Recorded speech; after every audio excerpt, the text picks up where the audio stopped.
확실한 건, 이게 2차 캠프를 준비하는 거 맞구나, 그런 생각이 들어서 조금 무리하면서도 제목을 2차 캠프를 준비하라, 이렇게 정했습니다. 열린교회는 작년 12월 12일 하나님의 성령의 천명을 받고 우리와 관계없이 캠프 속에 인도하셨습니다. 그리고 총 13회를 저희가 캠프를 저희 교회에서 노예 캠프인데 저희 교회에서 시작을 했습니다. 그동안에 우리 교회에는 16명의 조장이 세워지고 그리고 16개의 조별 단톡방이 생겼습니다. 그리고 조장님들은 여러분들에게 하나님의 미션을 주시게 됐고, 또 여러분들은 이 미션 수행을 또 수행함으로 인하여 하나님과 소통하게 되었고, 중요한 것은 조원들끼리 서로 이렇게 소통의 문이 열렸다고 하는 것입니다. 그리고 또 하나 엄청난 것은 우리도 알지 못하는 사이에 복음과 말씀 중심으로 하나가 되어가고 있다고 하는 사실입니다. 이제 모든 1차 캠프는 다 마쳤습니다. 여러분이 캠프가 한 번도 참여를 안 하신 분이 있습니다. 그래도 괜찮습니다. 이것은 우리와 관계없이 행하는 것이기 때문에 꼭 1차가 어디서부터 뭐 하는 거냐 모르셔도 괜찮습니다. 이미 1차는 끝났습니다. 그리고 우리 앞에 이 캠프의 열매는 와 있습니다. 그게 여러분들이 현재 조에 소속되어 있다는 것과 여러분들의 조장이 미션을 계속 주고 있다는 사실입니다. 여러분이 수영을 하든 않든 일단은 그게 캠프 속에 와 있다는 증거입니다. 그렇다면 이제는 다음 주 3월 20일부터는 제2 캠프가 시작이 됩니다. 열린교회의 시간표가 그렇습니다. 먼저 한 교회들도 있습니다. 이제 저희는 늦게 시작했기 때문에 이제 약 한 석 달 동안 제1 캠프를 마쳤고요. 이제 2 캠프가 시작이 되는 것입니다. 나라는 여러 가지 분열되고 또 국가적인 위기도 많이 했습니다. 근데 하나님은 모든 걸 지으신 하나님, 나라 이 백성을 주관하신 하나님이 이 열린 교회에 왜 이런 미션을 주실까? 할 때 우리는 무관하지 않다고 봅니다. 한국에는 많은 교회들이 있습니다. 그러나 복음을 알고 있는 교회는 말하는 교회는 거의 없습니다. 많은 성도가 있습니다. 그러나 복음을 제대로 알고 있는 분들은 그렇게 많지 않습니다. 이 시대와 우리 후 다음의 세대에 우리에게 거는 하나님의 기대는 클 것이다. 저는 그렇게 확신합니다. 우리는 작습니다. 우리는 약합니다. 그러나 주님은 말씀합니다. 작은 자를 통하여 천을 이루고 약한 자를 통하여 강국을 이루시겠다고 분명히 말씀하신 것인데, 우리의 행함을 따라 우리의 미션의 수행함을 따라 하나님은 어떻게 역사할지 아무도 모릅니다. 어린 소녀 하나가 노예로 팔려갔는데 그게 남한 장군 집에 끌려갔어요. 어린 소녀의 가지고 있는 이 복음이 두 나라를 살릴 줄은 아무도 모르는 거예요. 어린 소녀도 몰랐습니다. 니느웨를 향하여 3일 후에 망한다고 외쳤던 요나의 그 행편없는 메시지를 가지고 요나가 살 줄은 상상도 못한 거예요. 이것은 우리를 다만 도구로 쓰실 뿐이지 우리의 능력이나 우리 지혜를 주님이 쓰시지 않는다고 하는 사실입니다. 다만 이 시대에 이 백성을 살리고 우리 후대를 살릴 확실한 계획을 가지고 우리를 부르신 것은 맞다 이것입니다. 하나님의 말씀과 복음이 얼마나 엄청난 것인지, 바울은 이 복음이 로마에 들어가야 로마가 살고 세계가 산다는 확신을 얻어버린 거예요. 이 로마에 이 어떻게 복음을 들어갈까? 이 작은 바울을 통하여 하나님은 어떻게 역사할 것인가? 그러나 그것은 자기 문제가 아니었습니다. 나는 복음을 말할 뿐이고 나의 걸음을 인도하신 분은 주님일 것이다. 사랑하는 여러분, 저희도 마찬가지로 생각합니다. 이 국가를 살릴 수 있는 사람은 정치 지도자도 아닙니다. 어떤 종교 지도자도 아닙니다. 재벌도 아닙니다. 이미 모든 게 결판났습니다. 재벌은 감옥 가 있고 대통령은 이미 탄핵이 됐습니다. 이 나라를 살릴 수 있는 사람은 사람이 아닙니다. 저는 하나님만이 우리를 살리실 유일한 분인 줄 믿습니다. 그래서 오늘 대지가 세 가지예요. 내게 주신 복음이 뭐냐, 이게. 왜 나를 부르셨느냐, 그리고 나의 로마는 어딘가. 이 세 가지의 주제를 가지고 잠시 말씀을 나누겠습니다. 자, 바울이 로마에 복음을 전하면서 이 복음은 뭐다? 설명은 이렇게 설명했어요. 막 여러 복음 얘기하라 하면 많겠죠. 그죠? 근데 바울이 로마에 설명을 할 때 복음을 이렇게 설명했다는 거예요. 저도 그대로 한번 해보겠습니다. 예수가 하나님의 아들이요 모든 문제 해결자 그리스도이심을 우리는 확실히 압니다. 믿습니까? 그러면서 이 복음은 2절에 하나님이 선지자를 통하여 그의 아들에 관하여 성경에 미리 약속했다 그랬어요. 참 엄청난 것입니다. 바울이 이 복음을 들을 때는 이미 인류 역사가 4000년이 시작됐고 우리는 이미 6000년의 인류 역사 이후에 이 복음을 듣는 거 아닙니까? 근데 놀라운 것은 하나님이 세상을 창조하신 이후에 인류가 타락한 이후부터 이 복음은 계속 선포되었고 이 생명의 빛은 계속 비춰졌다는 사실입니다. 한 번도 단절된 법이 없습니다. 아담과 하와가 실패했을 때 창세기 3장 15절 언약으로 주셨고 전 세상이 홍수로 멸망할 때 창세기 6장 14절 방주로 지으라 말씀하셔서 세상을 살리셨고 애굽의 노예로 팔려갔을 때 하나님은 출애굽기 3장 18절 희생제물이라는 단어를 주셔서 그들을 회복하셨고요. 이사야 7장 14절 바벨론으로 끌려가기 어려울 때 그 고난의 때 하나님은 임마누엘이라는 단어를 그들에게 주셔서 오히려 바벨론을 변화시키고 세상을 바꾸는 일에 쓰임받았습니다. 그리고 로마의 속국이 되었을 때 하나님은 이스라엘 백성들에게 예수는 그리스도 모든 문제 해결자 믿습니까? 그것이 오늘날 2000년이 지난 우리에게 어떻게 이렇게 정확하게 확실히 전파됐을까? 기적이고 정말 엄청난 능력이요 하나님의 은혜인 줄로 믿습니다. 어떤 분에게 복음을 전하려고 했는데 그분이 자꾸 딴지를 걸어서 제가 그러면 당신이 알고 있는 복음이 뭡니까? 말해주세요 그랬더니 그분이 하는 말이 성경 전체가 하나님 말씀이고 하나님 말씀이 복음 아닙니까?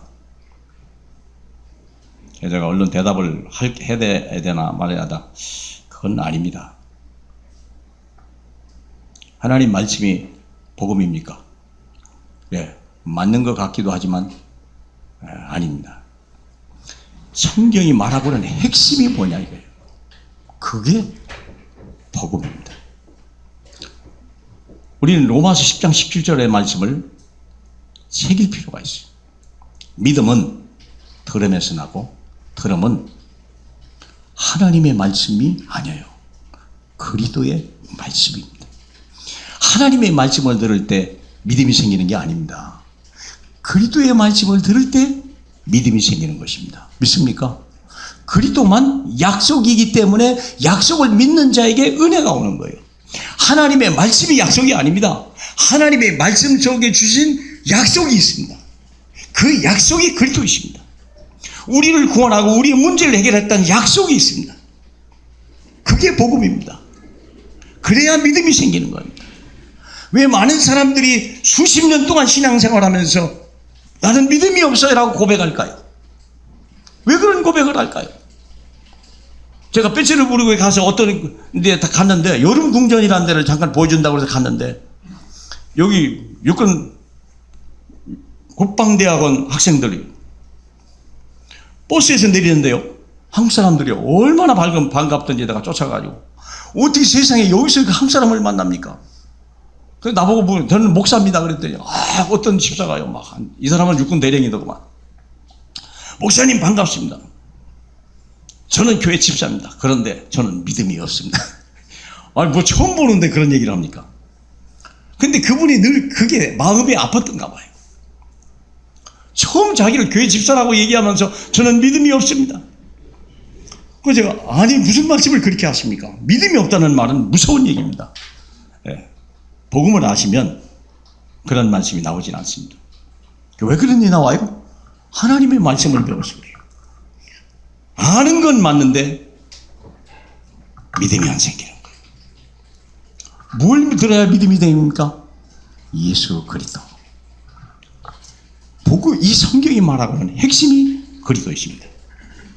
예수 그리스도는 선지자를 통하여 하나님의 아들로 오실 것을 미리 예언하셨다는 것입니다. 그리고 육신으로 다윗의 혈통에 나셨다 그랬습니다. 다윗의 혈통에 났다 하는 말은 그분은 비록 연약한 가문의 갈릴리에서 목수의 아들로 태어났지만 그 사람은 만왕의 왕이라는 그 뜻이에요. 마구간에 태어났고 벨벌 이루는 가문에 태어났지만 그분은 확실히 다윗의 혈통이다. 왜 그러냐? 하나님이 창세기 22장 17절 18절에 보면 아브라함에게 이런 약속을 했습니다. 내 씨가 크게 번성하여 하늘의 별과 같고 대적의 문을 차지하리라. 아브라함이 그것을 복음으로 받았다니까요. 갈라디아서 3장 보시면요, 하나님이 아브라함을 살리기 위해서 뭘 주셨다고 그랬습니까? 복음을 주셨다고 분명히 말합니다. 우리 갈라디아서 3장 8절 한번 잠깐 보실 수 있으면 좋겠습니다. 갈라디아 3장 8절에 이렇게 말합니다. 성경이 미리 알고 먼저 아브라함에게 복음을 전하였던데 모든 이방인이 서로 너로 말미암아 복을 받으리라 하였느니라. 믿습니까? 그게 복음이에요. 뭐가 복음이라고요? 너는 복의 근원이요 너로 인하여 모든 민족이 복을 받으리라. 그게 복음이 아니면 불가능한 일이에요. 아브라함에게 뭘 주신 겁니까? 가나안 땅으로 가라. 메시아가 태어날 땅으로 가라. 그 땅만 밟아도 너는 하나님의 약속의 백성이 될 것이다. 그게 아브라함에게 주신 복음이에요. 시대마다 구약의 복음은 다르게 좋습니다. 여인의 후손, 아니면 언약의 어린 양의 피, 또 방주. 근데 아브라함에게 나타난 것은 가나안 땅으로 가라는 거예요. 그게 미션이고 그게 복음이었습니다. 하나님은 어떻게 축복하냐 아브라함을? 내 씨가 크게 번성하리라. 그 약속을 주신 것입니다. 믿습니까? 그 씨가 가나안 땅에서 내가 받을 그 하나님 말씀 속에 내 씨가 있다는 거예요. 육신으로 보면 물론 이삭입니다. 영적으로 보면 예수 그리스도를 미리 예표한 것입니다. 또 두 번째, 다윗에게 동일한 말씀을 줬습니다. 사무엘하 7장 12절에 내가 내 씨를 내 뒤에 세워 그의 나라를 견고하게 하리라. 그는 내 이름을 위하여 집을 건축할 것이요 나는 그의 나라 왕위를 영원히 견고하게 하리라. 내 씨가 누굽니까? 육신적으로는 솔로몬입니다. 근데 영적으로는 다윗입니다. 아니, 예수 그리스도이십니다. 그래서 마태복음 1장 1절에 아브라함과 다윗의 자손 예수 그리스도의 계보라, 딱 아브라함에 주신 그 복음과 다윗에게 주셨던 복음, 내 씨라고 하는 단어를 어디에서 딱 직결합니까? 마태복음 1장 1절에서 구약 전체가 다 종결돼 버리는 거예요.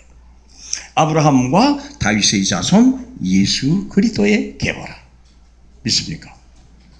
그런데 더 놀라운 건 뭐냐? 마태복음 9장 27절에 맹인들이 예수를 보면서 외친 말입니다. 뭐라고 말했습니까? 다윗의 자손이여 우리를 불쌍히 여기소서. 맹인이 태어나면서 맹인이 무슨 학교를 갔겠습니까? 무슨 좋은 집에 있었겠습니까? 무슨 우리가 공부를 제대로 했겠습니까? 근데 이 맹인에게 한 가지 해답이 인생의 해답이 있다면 그건 다윗의 자손이라는 거예요. 이게 예수 그리스도입니다. 이게 구약에 예표했던 엄청난 메시지요. 이게 복음 메시지입니다. 근데 이걸 맹인이 알고 있었다는 거예요. 이 도저히 해결할 수 없는 그 문제 속에 있는 사람이 이 해답을 알고 있었다는 거예요. 그때 주님이 내가 이 일을 할 줄을 믿느냐? 예, 내가 믿습니다. 주님이 하시는 말, 네 믿음대로 되어질지어다. 믿습니까? 눈을 떠버렸다니까. 그것도 두 사람이. 한 사람이 떴으면 우연이라고 말하는데 두 사람이 떠진 거예요. 여러분, 우리가 어떤 문제에 있어도 괜찮습니다. 어떤 사건 속에 있어도 괜찮습니다. 예수는 그리스도 외치기만 하면 하나님께서는 우리의 죄를 사하시고 우리의 문제를 해결하셔서 친히 우리를 자유케 하시고 우리를 또 참으로 하나님의 은혜 속에 두셔서 만민 앞에 증인으로 서신다고 약속하심을 믿으시길 축복합니다. 바울은 이 그리스도를 로마 사람에게 말하고 싶은 거예요. 또 그리스도는 누굽니까? 영으로는 죽은 자 가운데서 부활하셔서 능력으로 하나님의 아들로 선포되었다. 예수님이 이 땅에 오셔서 수많은 기적을 했는데 안 믿는 사람은요, 죽어도 안 믿는 거예요. 심지어는 예수를 하나님의 아들이라고 말했다고 십자가 못 박아 죽여버렸잖아요. 왜? 안 믿으니까. 근데 결정적인 사건이 뭡니까? 그분이 3일 만에 부활했거든요. 이건 이제 안 믿을 수 있는 상황이 아니에요. 더 이상 변명이 필요 없습니다. 이제는 안 믿으면 기회가 없고 형벌만이 무서운 저주만이 남아있을 뿐입니다. 그것이 그 종결이 바로 그리스도의 부활 사건입니다. 다른 복음은 없습니다. 이제 완전하다 주님은 선포했고 부활하심으로 인하여 이것이 확실하다고 증거를 보여주신 것입니다. 주님은 믿지 않는 자들에게 진짜 표적, 요나의 표적 외에는 보여줄 것이 없다 그랬고, 너희가 이 성전을 헐라 그럼 내가 3일 만에 성전을 세우리라, 그 언약을 증거로 주셨습니다. 그것이 더 이상 이제는 어떤 변명도 필요 없는 완전한 복음의 증거가 된 것입니다. 예수 그리스도께서는 우리를 위하여 십자가에 죽으시고 부활하셨습니다. 믿습니까? 그분이 오늘도 우리와 함께 계십니다. 그분은 완전하시고 그분은 한 번으로 충분하고 그분은 우리를 구원하신 그 구원은 영원한 것입니다. 그분은 우리를 사랑하셔서 그 연약한 육체를 우리 대신 입으시고 나 같은 모습으로 십자가에 죽으셔서 우리의 당할 재앙과 저주와 무서운 심판과 무서운 불못에 이 모든 것을 친히 담당하시고 우리의 부끄러움과 우리 가난과 모든 허물을 친히 담당하셔서 어느 하나 우리에게 임하지 않도록 완벽한 구원을 이루셔서 하나님의 사랑을 우리에게 나타냈다고 로마서 5장 8절에는 기록하고 있습니다. 그러므로 우리 주님을 믿는 데는요, 어떤 조건이 필요 없습니다. 하나님이 우리를 선택한 것에 대해서는 아무 조건이 없어요. 얼마나 감사한지 몰라요. 저는 그게 너무 고마운 거예요. 왜 나 같은 사람을 지명하여 불렀다가 내가 너를 지명하여 불렀나니 너는 내 것이라. 요한복음 5장의 베데스다 연못에 얼마나 많은 환자들이 있겠습니까? 거기에서도 돈 많은 사람, 권력 있는 사람은 연못 옆에 자리 잡으려고 얼마나 각축전이 심하고 얼마나 거기서 비리들이 많이 일어났겠어요.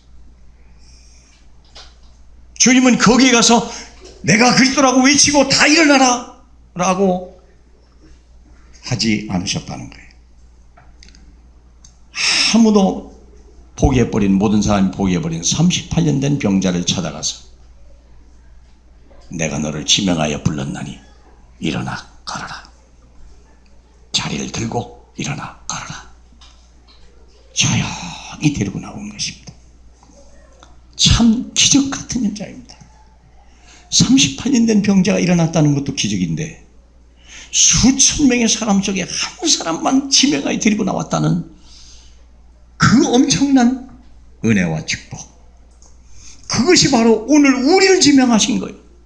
아무나 여기 오는 게 아니에요. 여러분, 아무나 여기 올 수 있는 게 아니에요. 하나님의 은혜, 믿습니까? 그래서 신적인 능력으로 죽음을 이기시고 믿는 자들에게 영생의 축복을 약속하셨습니다. 그래서 저는 참 좋아하는 말이 로마서 10장 13절입니다. 누구든지 주의 이름을 부르는 자는 구원을 얻으리라. 얼마나 엄청난 문이 열렸는지 누구든지 그의 이름을 부르는 자는 구원을 얻으리라. 조건도 없고 아무 제한도 없으며 한 번 선택되고 부름받으면 하나님이 불가항력적인 은혜로 우리를 쏟아부으시는 주님의 은혜. 오늘도 그 은혜가 저와 여러분을 행복하게 기쁘게 인도한 줄로 믿습니다. 자, 그러면 두 번째, 내게 주신 직분은 무엇입니까?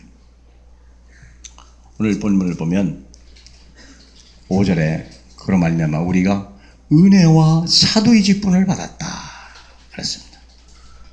여러분, 직분을 주셨다는 게 구원받은 것도 감사한데 또 직분을 주셨다는 거예요. 우리 조장님들의 16분의 우리 조장을 세워서 하나님의 일을 시작하시거든요.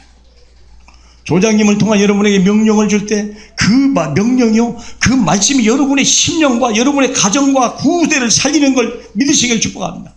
모든 재앙과 모든 질병과 모든 이 땅의 악한 것과 멸망에서 우리를 구원하시는 거예요. 그 말씀이요. 얼마나 놀라운 일입니까? 우리가 하나님이 세상의 우리가 많은데 복음을 위하여 택정함을 입은 1000명의 직분을 우리가 주셨어요. 세상은 복음 하나 없어서 멸망하는 겁니다. 우리는 지난주에 너무나 충격적인 그런 또 여러 가지 헌재 그런 결정을 받았지 않습니까? 둘 중에 하나요.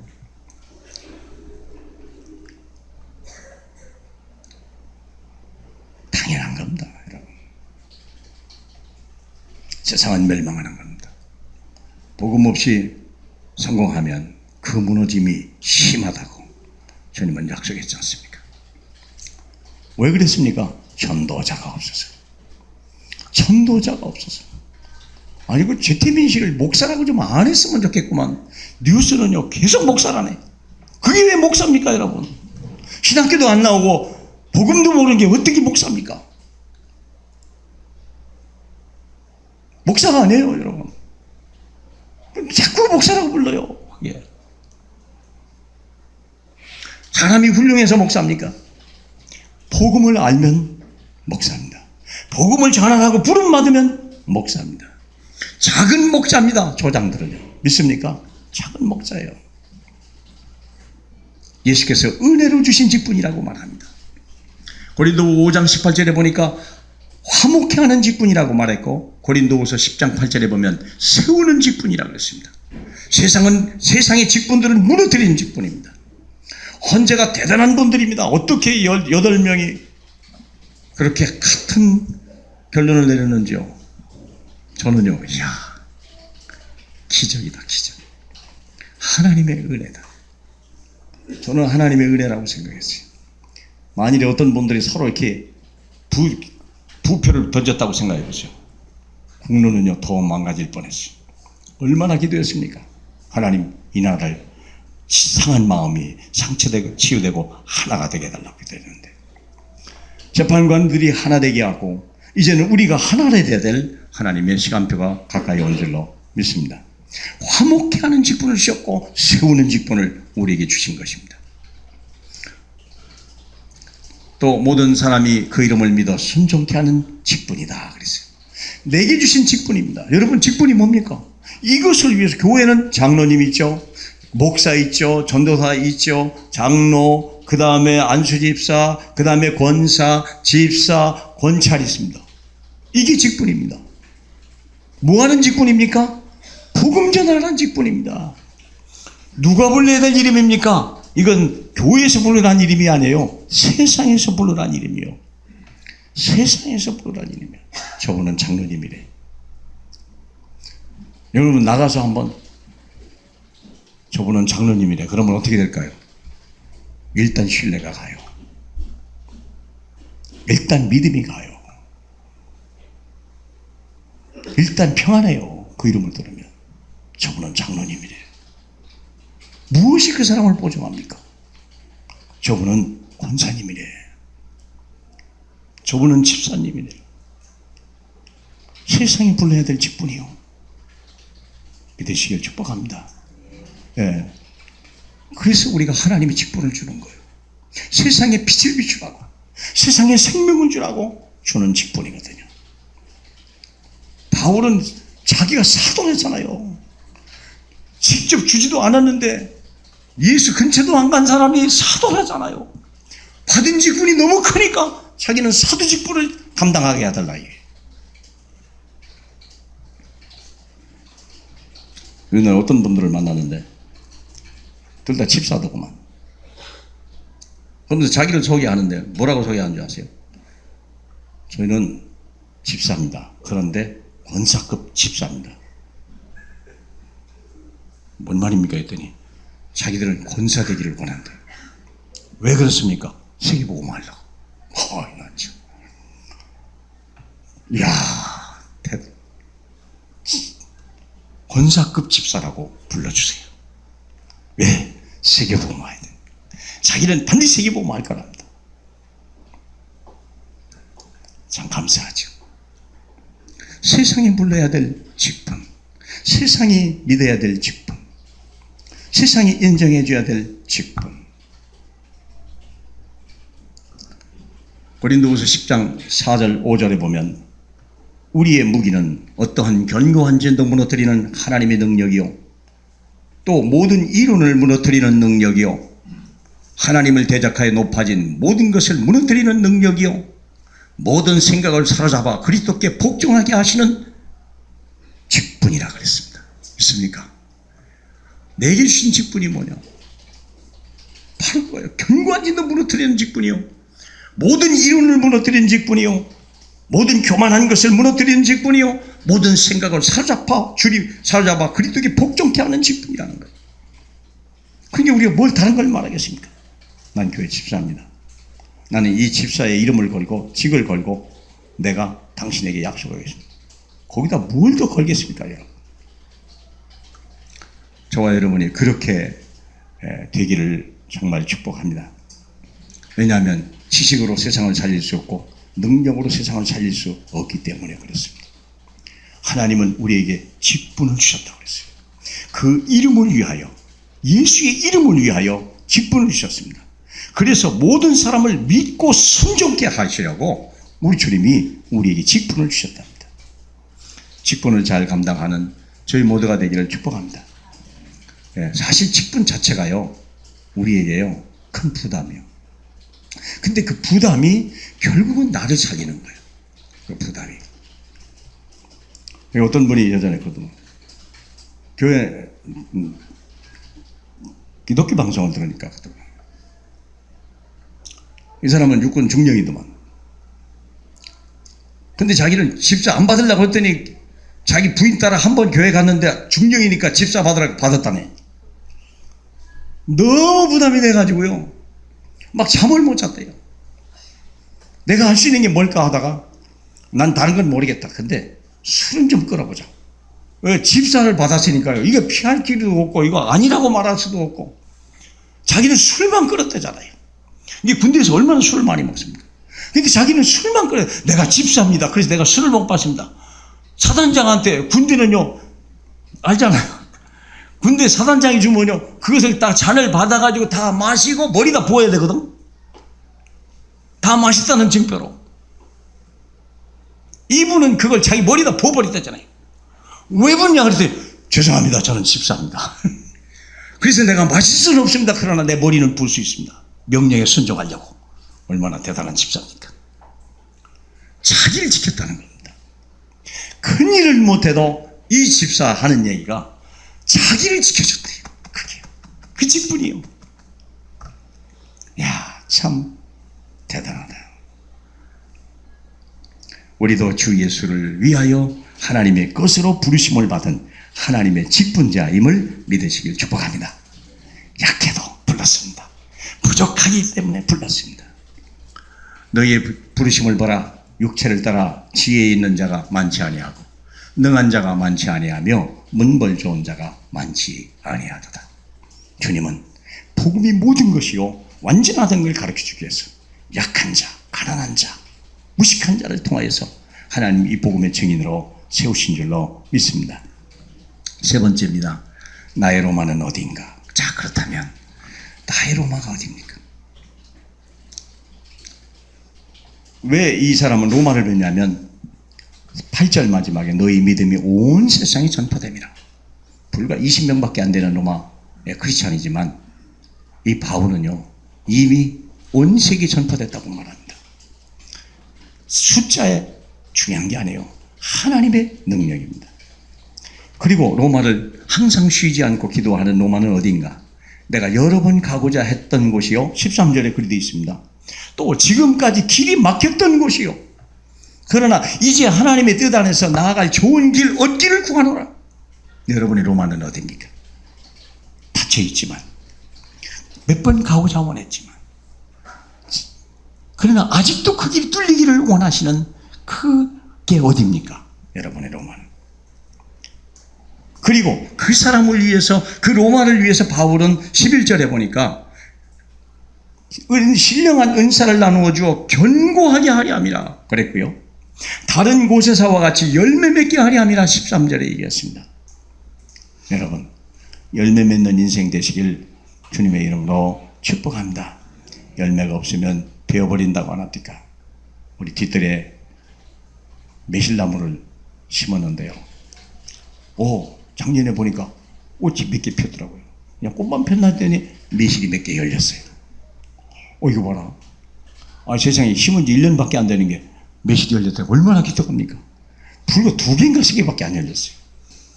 근데 그러면 그 나무를 어떻게 할까요? 거름 줘가지고 거기다 동네 다니다가 개똥 있으면 개똥 주다 갖다 주고 열매 맺어서 꽃만 펴도 대단한데 열매가 맺었더라니까 1년 만에. 사랑하는 여러분 열매 맺기를 축복합니다. 그러므로 결론입니다. J캠프 시작과 미션입니다. 이제 J캠프는 여러분과 관계없이 저와도 관계없이 시작된 것입니다. 사문어를 구체적으로 기도수첩에 기록하고 단톡방에 찍어 올리자.